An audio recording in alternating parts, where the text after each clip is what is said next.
Hello everyone, good morning to all. Welcome back to Parcham. आज हम discuss करने वाले हैं 20 दिसंबर के करंट अफेयर्स। और सबसे पहले हम बात करने वाले हैं हमारे इंडिया में जो फर्स्ट खेलो पैरा गेम्स हुए हैं उनका रिजल्ट आ चुका है। तो मेडल टैली में टॉप किसने किया है, पहले हम वो देखते हैं। फिर कुछ पर्सन देखेंगे न्यूज़ में, नेशनल और इंटरनेशनल न्यूज़ देखेंगे और अंत में होगा क्वेश्चन ऑफ द डे, जिसका आंसर आप हमें कमेंट सेक्शन में दे सकते हैं। अगर आज के क्लास की करंट अफेयर्स की पीडीएफ आपको लेनी है तो परचम का टेलीग्राम ज्वाइन कर लेंगे। टेलीग्राम की लिंक डिस्क्रिप्शन में है, वहाँ पर आपको हिंदी और इंग्लिश में आपको पीडीएफ मिल जाएगा करंट अफेयर्स का। आप फ्री ऑफ कॉस्ट इसको डाउनलोड करके ले सकते हैं, ठीक है।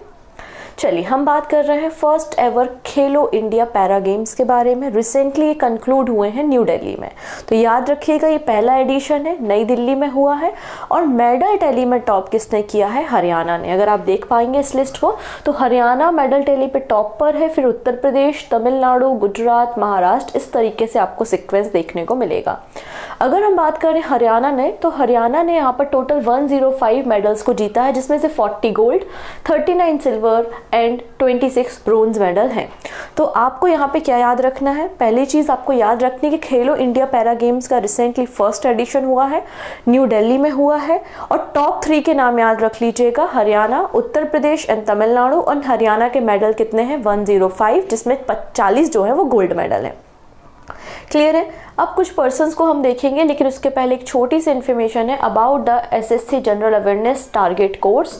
तो 2024 में आप जिस भी एग्जाम की प्रिपरेशन कर रहे हैं जहां पे जनरल अवेयरनेस पूछा जाता है, तो आप इस कोर्स को परचेस कर सकते हैं। डिटेल एक्सप्लेनेशन इसमें अवेलेबल है, इसके अलावा पीवाईक्यू वीडियो के साथ अवेलेबल है। पीडीएफ को आप इजिली डाउनलोड कर सकते हैं। इंडिविजुअल कोर्स भी अवेलेबल है एंड कंप्लीट पैकेज भी अवेलेबल है। डिस्क्रिप्शन में लिंक आपको मिल जाएगा। अगर आप पूजा 20 कोड का इस्तेमाल करते हैं तो आपको एडिशनल 20% डिस्काउंट भी यहाँ पर मिल जाएगा। आइए अब हम बात करते हैं कुछ और इम्पोर्टेंट पर्सन जो न्यूज़ में हैं।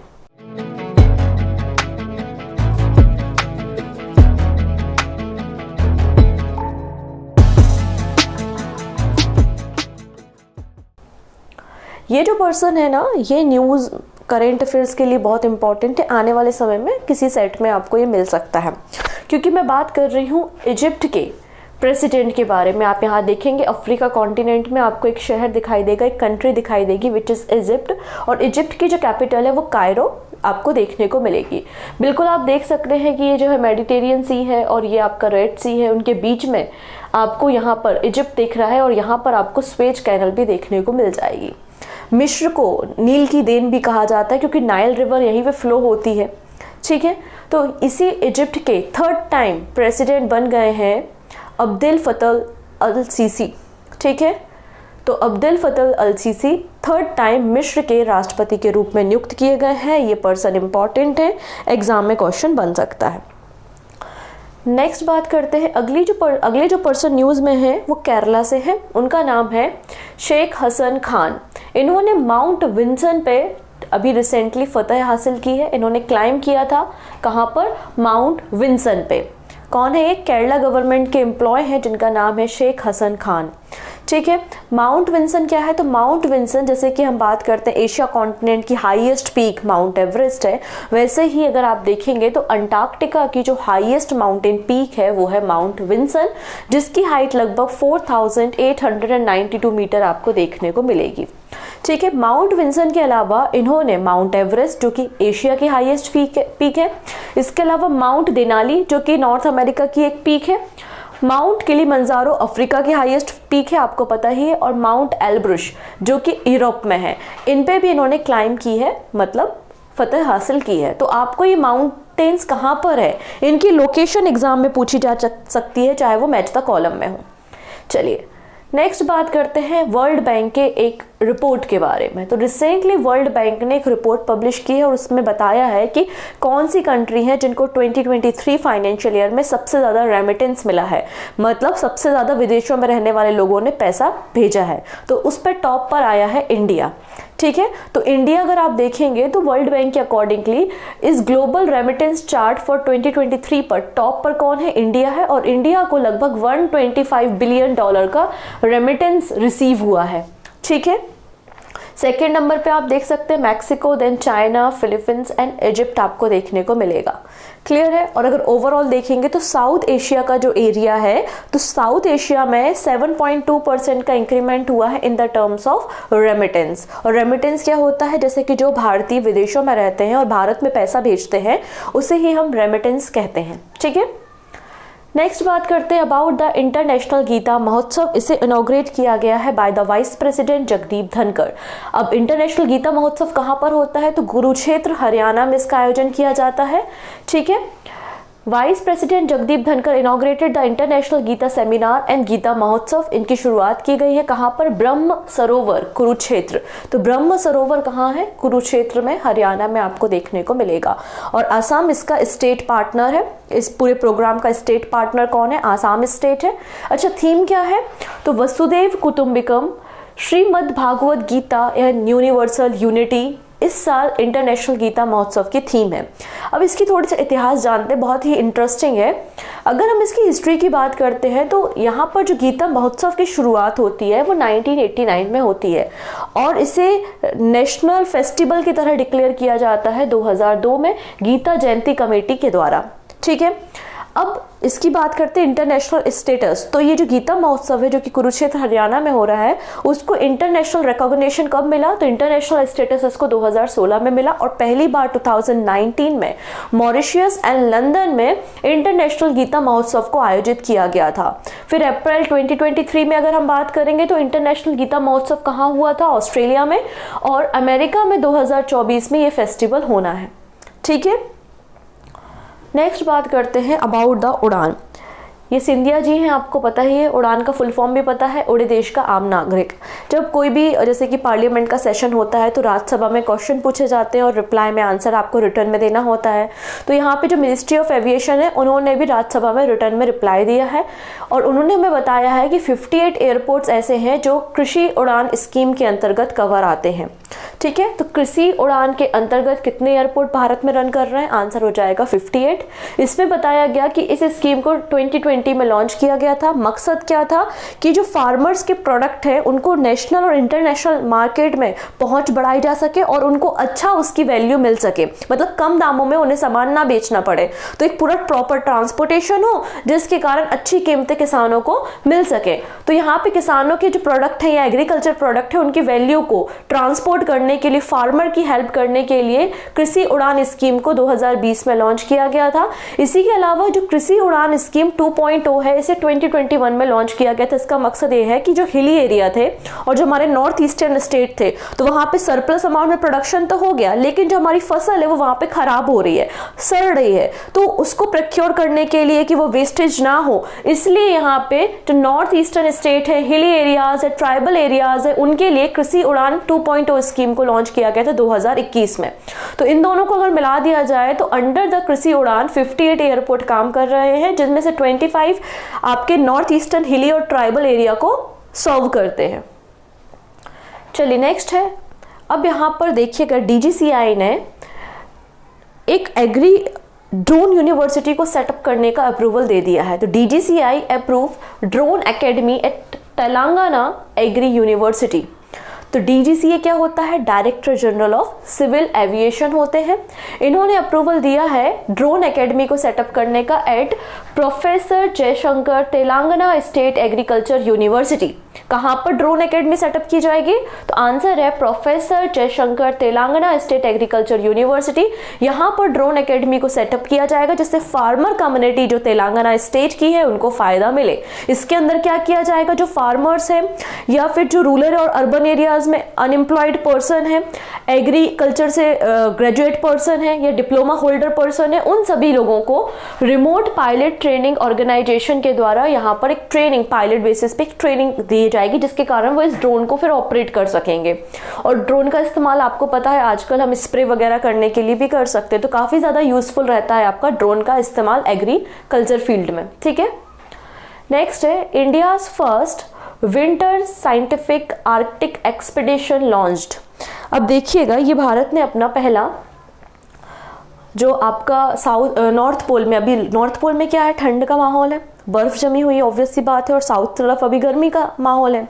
अगर हम नॉर्थ की बात करते हैं तो नॉर्थ में जो आर्कटिक का एरिया है वहाँ पर एक अनुसंधान करने के लिए, रिसर्च वर्क करने के लिए एक साइंटिस्ट के ग्रुप को भेजा गया है इंडियन गवर्नमेंट के द्वारा, और इसे लॉन्च किसने किया है, यूनियन अर्थ साइंस मिनिस्टर किरण रिजिजू ने न्यू दिल्ली से।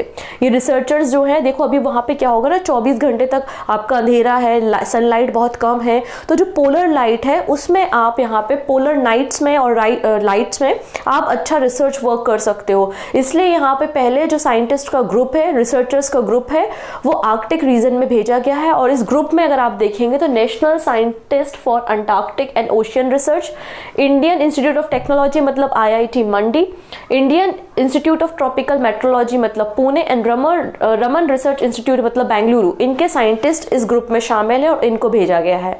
ठीक है, अगर हम बात करते हैं तो इंडिया का अपना एक रिसर्च बेस भी आपको देखने को मिलेगा आर्कटिक एरिया में, जिसका नाम है हिमाद्री, और 2008 से ये ऑपरेट हो रहा है। जनरली जो रिसर्चर्स जाते हैं वो गर्मी के महीनों में, मतलब समर में जाते हैं, अप्रैल टू अक्टूबर के बीच। ये जो समय है नवंबर से मार्च के बीच, ये जो विंटर का समय होता है, इसमें जनरली बहुत ही फ्यू कंट्रीज के ही साइंटिस्ट गए हैं रिसर्च पर्पस के लिए, उनमें से एक बन गया है भारत। ठीक है, चलिए अब ये न्यूज़ अपने आप में एक इम्पॉर्टेंट है क्योंकि चीता लाए गए हैं कुनो में, तो इसलिए यहाँ पे देखेंगे 5 डे का कुनो फॉरेस्ट फेस्टिवल इनॉग्रेट किया गया है MP में। और MP के अभी जो नए चीफ मिनिस्टर बने हैं मोहन यादव जी, उनके द्वारा ये पहला एडिशन कुनो फॉरेस्ट फेस्टिवल का इनॉग्रेट किया गया है। कहाँ पर, श्योपुर डिस्ट्रिक्ट में, क्योंकि आपको पता होना चाहिए कि कुनो नेशनल पार्क, जहाँ पे चीतास को इंट्रोड्यूस किया गया है नमीबिया और साउथ अफ्रीका से लाके, तो कुनो नेशनल पार्क आपको श्योपुर डिस्ट्रिक्ट ऑफ मध्य प्रदेश में देखने को मिलेगा। इस पूरे फेस्टिवल में यहाँ पर आपको चीता सफारी भी, जंगल सफारी भी देखने को मिलेगी, जिसमें आपको चीतास दिखाए जाएंगे। और आपको पता है कि 1952 में जो चीता है वो एक्सटेंट हो गए थे, इंडिया से गायब हो गए थे, इसलिए इनको री इंट्रोड्यूस किया गया है। ठीक है, नेक्स्ट बात करते हैं वाराणसी से। काशी में स्वरवेद मंदिर का लोकार्पण। अब देखिएगा, इस मंदिर के बारे में हम बात करते हैं तो प्राइम मिनिस्टर नरेंद्र मोदी जी के द्वारा रिसेंटली स्वरवेद महामंदिर का इनॉग्रेशन किया गया है। कहाँ पर, आंसर हो जाएगा उमराह इन वाराणसी मतलब काशी। और ये वर्ल्ड का लार्जेस्ट मेडिटेशन सेंटर है। यहाँ पे कोई आइडियल या फिर कोई आपका डाइटी मतलब भगवान का मूर्ति नहीं है जहाँ पे आपको प्रेयर करनी है, ऐसा कुछ भी नहीं है। ये जो पूरा है ये मेडिटेशन का सेंटर है, योगा की प्रैक्टिस के लिए और ब्रह्म की नॉलेज को अटेंड करने के लिए बेसिकली इस सेंटर को तैयार किया गया है। और इस सेंटर का जो प्रमाइसेस है ना, उसमें 135 फीट टॉल एक स्टैच्यू भी लॉन्च किया गया है, जो कि स्टैच्यू है संत सदाफल महाराज का, और इन्होंने स्वर वेद के ऑथर है। ये स्वर वेद के क्या है, ऑथर है। अच्छा, इस मंदिर के कंस्ट्रक्शन की बात करते 2004 में इसका कंस्ट्रक्शन शुरू हुआ था। ठीक है, मकराना स्टाइल और जो आपका एंशिएंट आर्किटेक्ट स्टाइल है उसमें इसको तैयार किया गया है। ठीक है, उसका फाउंडेशन स्टोन किसने रखा था, सदगुरु आचार्य स्वतंत्र देव एंड संत प्रवार विज्ञान देव के द्वारा इसका फाउंडेशन स्टोन रखा गया था। और GRC टेक्निक ऑफ गुजरात के द्वारा इसे मतलब इस टेक्निक का इस्तेमाल करते हुए इस मंदिर को तैयार किया है। ठीक है, चलिए नेक्स्ट है ECLSS। ये क्या है, environment control and life support system. अब हुआ क्या था, हमें गगनयान मिशन लॉन्च करना है। अब गगनयान मिशन में हमें ह्यूमंस को भेजना है, राइट। जब ह्यूमन को हमें भेजना तो इस तरीके के हमें कैप्सूल की ज़रूरत होगी जिसमें हमें ह्यूमंस को रख सकेंगे। वो कुछ दिनों तक जो है वो लोअर अर्थ ऑर्बिट में मतलब स्पेस में रहेंगे, वहाँ पर रिसर्च वर्क करेंगे। तो ये जो पूरा environment control and life support system है, इसकी टेक्निक हमने कई सारी कंट्रीज से मांगी, लेकिन हमें कहीं से भी इसकी मतलब उन्होंने मना कर दिया इसकी टेक्नोलॉजी को शेयर करने से। तो फाइनली जो इसरो के चेयरमैन है S सोमनाथ, उनके द्वारा अनाउंस किया गया है कि हम मेक इन इंडिया तरीके से और independently environment control and life support system को अपकमिंग गगनयान मिशन के लिए तैयार करेंगे। ठीक है, और ये गगनयान मिशन 2025 में लॉन्च किया जाएगा, जिसमें 400 किलोमीटर की हाइट पे जो ऑर्बिट है वहाँ पर हमारे क्रू मेंबर्स को या फिर हमारे जो एस्ट्रोनॉट्स हैं, ह्यूमन है, उनको भेजा जाएगा। ठीक है, नेक्स्ट बात करते हैं SCO मतलब Shanghai corporation organisation conducted a joint anti terrorism exercise. और इस एक्सरसाइज को होस्ट किया था इंडिया ने न्यू दिल्ली में।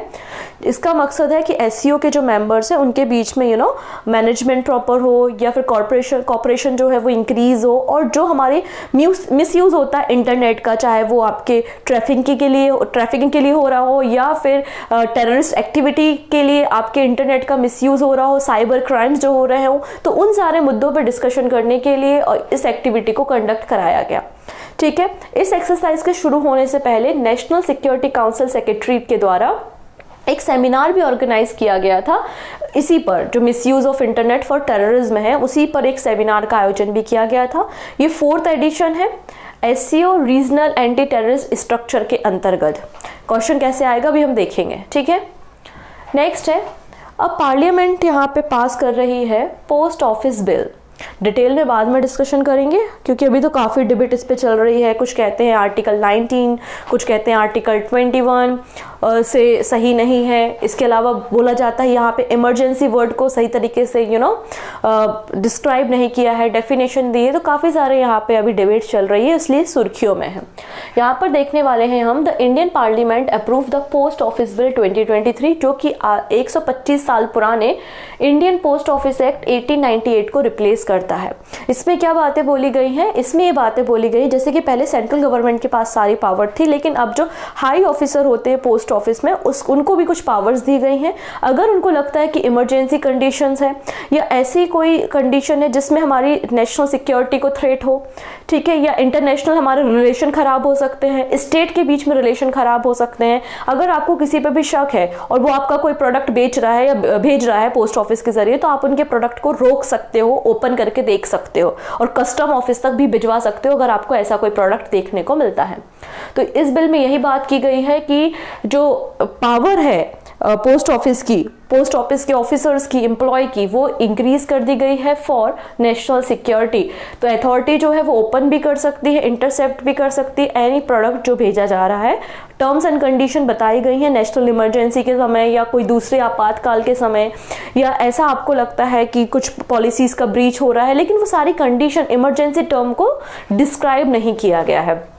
इसके अलावा बोला गया है कि अगर आपका कोई आइटम जो आपने भेजा है वो मिसप्लेस हो जाता है, मिस डिलीवरी हो जाता है, डिले या डैमेज हो जाता है, या कोई भी रीज़न से लॉस हो जाते हैं, तो उसके लिए पोस्ट ऑफिस के जो एम्प्लॉयज़ है वो रिस्पॉन्सिबल नहीं होंगे। तो पोस्ट ऑफिस को एक तरीके से लिबर्टी देने की कोशिश की गई है, उनकी पावर को इन्हांस करने की कोशिश की गई है अंडर दिस बिल। तो आपको याद क्या रखना है कि इंडियन पोस्ट ऑफिस एक्ट कब पास हुआ था? तो 1898 में पास हुआ था। ठीक है, कुछ शॉर्ट न्यूज़ के बारे में बात करते हैं। जो पहली लाइन है ये आपको पेपर में देखने को मिलेगी। जो फर्स्ट लाइन है वो आपको किसी ना किसी पेपर में डेफिनेटली देखने को मिलेगी। जैसे हम बात करते हैं, यूनाइटेड नेशन ने international year of millet declare किया था 2023 को, वैसे ही यूएन ने इंटरनेशनल ईयर ऑफ कैमिलेट्स डिक्लेयर किया है 2024 को। नेक्स्ट बात करते हैं, डेनमार्क रेडी है इम्पोज करने के लिए ग्रीन टैक्स। जो एयर पैसेंजर है, जो एयरलाइन से ट्रैवलिंग करते हैं, उनके ऊपर एक और नया टैक्स इम्पोज किया जाएगा 2025 तक फेज्ड मैनर में डेनमार्क के द्वारा, जिसका नाम क्या होगा? यहाँ पे ग्रीन टैक्स होगा। एक तरीके से एक प्रैक्टिस करने के लिए कि आप एयरलाइन की हेल्प कर रहे हो क्लाइमेट चेंज, और हम किस तरीके से ग्रीन फ्यूल का ज़्यादा से ज़्यादा इस्तेमाल कर सकें। नेक्स्ट है, यहाँ पर देखिएगा एक मिशन था नासा का, national aeronautics and space administration NASA का एक मिशन था जिसका नाम है कसीनी स्पेसक्राफ्ट। इस मिशन को भेजा गया था, तो इसने सैटर्न का जो सैटेलाइट है, सैटर्न का जो आईसी मून है या सैटेलाइट है जिसका नाम है इंसेलेडस, वहां पे उसके ओशियन में हाइड्रोजन साइनाइड का पता लगाया है। और हाइड्रोजन साइनाइड एक की मॉलिक्यूल है क्रिएशन ऑफ लाइफ के लिए। ठीक है, नेक्स्ट बात करते हैं, जीडीपी के मामले में लार्जेस्ट इकोनॉमी ऑफ इंडिया कौन है? महाराष्ट्र है, और सेकेंड नंबर पे है उत्तर प्रदेश। ठीक है, तो Uttar Pradesh has emerge as a second largest economy of India after Maharashtra in term of gross domestic product share. Next है सीनियर आईपीएस ऑफिसर जिनका नाम है महेश्वर दयाल, इन्हें डायरेक्टर जनरल ऑफ प्रिजन्स बनाया गया है। वहीं यहाँ पे आप देखेंगे उत्तर प्रदेश गवर्नमेंट के द्वारा कहा गया है कि वो 57 साइबर क्राइम पुलिस स्टेशन को स्टेट में ओपन करेंगे। अब छत्तीसगढ़ की बात करते हैं, तो former chief minister of Chhattisgarh जिनका नाम है रमन सिंह, इनको स्टेट असेंबली का स्पीकर बनाया गया है। तो छत्तीसगढ़ स्टेट असेंबली के स्पीकर हैं ये। इंपॉर्टेंट नाम है, याद रखेंगे। नेक्स्ट बात करते हैं, गवर्नमेंट ऑफ इंडिया और एशियन डेवलपमेंट बैंक के बीच में एक साइन हुआ है और government of India Asian development bank से 37 बिलियन जापानीज येन जो है वो लोन में ले रही है और करेगी क्या लोन का, तो Delhi Meerut regional rapid transit system corridor को कंस्ट्रक्शन करने में इस पैसे का इस्तेमाल किया जाएगा। नेक्स्ट है नोवाक जोकोविच एंड अरियाना सबलेंका, इन्हें 2023 ITF वर्ल्ड चैंपियन डिक्लेयर किया गया है by the international tennis federation. तो इनका नाम याद रखेंगे, टेनिस प्लेयर है नोवाक जोकोविच भी और अरियाना सबलेंका भी, ठीक है। चलिए पहला क्वेश्चन है कि छत्तीसगढ़ स्टेट असेंबली के स्पीकर कौन बन गए हैं, तो अभी हमने देखा रमन सिंह बन गए हैं, ऑप्शन बी। नेक्स्ट बात करते हैं, 2023 में union cabinet has approved the proposal to declare which airport as a international airport. तो मैंने आपको कल डिस्कस किया था अबाउट द सूरत, तो सूरत एयरपोर्ट को इंटरनेशनल एयरपोर्ट बनाया जा रहा है, ऑप्शन डी बिल्कुल करेक्ट है। नेक्स्ट है, फर्स्ट खेलो इंडिया पैरा गेम्स में मेडल टैली पे टॉप कौन रहा है, तो आंसर हो जाएगा यहाँ पे हरियाणा रहा है, ऑप्शन बी। चलिए रीजनल एंटी टेररिस्ट स्ट्रक्चर जो कि न्यूज़ में था वो किस ऑर्गेनाइजेशन से है, क्वेश्चन समझ में आया, जो हमने SCO की मीटिंग के बारे में, उनकी एक्सरसाइज के बारे में बात की थी, तो आंसर हो जाएगा SCO, ठीक है, ऑप्शन बी। इजरायली गवर्नमेंट के द्वारा नया एम्बेसडर इंडिया का किसे बनाया गया है, तो आंसर हो जाएगा Rubin Azhar, option C is the right answer. ये क्वेश्चन हमने कल डिस्कस किया था। Green tax on air passenger 2025 तक कौन इम्पोज करेगा, आंसर है डेनमार्क, डेनमार्क ने ये बात कही है, ठीक है, ऑप्शन ए बिल्कुल करेक्ट है। नेक्स्ट है, स्वर वेद महामंदिर प्राइम मिनिस्टर मोदी जी के द्वारा कहां पर इनॉग्रेट किया गया है, तो उमराह वाराणसी, ऑप्शन बी। नेक्स्ट है, अब यहाँ पे मिस इंडिया USA 2023 कौन बनी है, तो ये क्वेश्चन हमने पहले भी डिस्कस किया है, Rijul many, option D. This is the question of the day, Vijay Hazare trophy 2023 किसने जीती है और किसको हराकर जीती है, आप ये बताएंगे हमको कमेंट सेक्शन में। क्लियर है, तो आज का सेशन हम यहीं पे खत्म करते हैं, रिमेनिंग बातें आने वाले सेशन में हम करते हैं, तब तक अपना ध्यान रखेंगे, take care and bye bye.